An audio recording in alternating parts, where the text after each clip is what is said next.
from the ceiling for you. Knew it from the start, there was no limit to you. And I'm catching feelings, baby.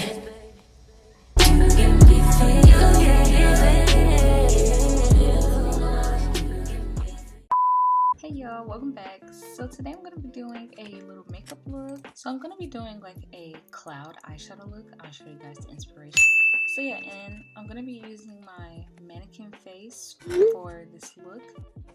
And if you guys would like this, I got it from Aliexpress, and I'll put the link in the description if you guys want to purchase it. So I'm getting started by putting this P. Louise base on it, Rumors in 0.5, and I'm using my concealer brush to put it on there, and I'm gonna use my Morphe 173 brush to buff it out before I lay any eyeshadow down.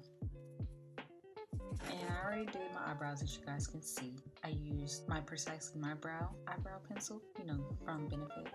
I'm not really going to talk this whole time. It's not supposed to be a tutorial. I just want to show you guys, you know, me practicing on my mannequin so I can get a feel of, you know, doing a little bit more graphic design, eyeshadow looks, and just, you know, testing my skills. Trying to better myself so I can be styling you guys looks, you know?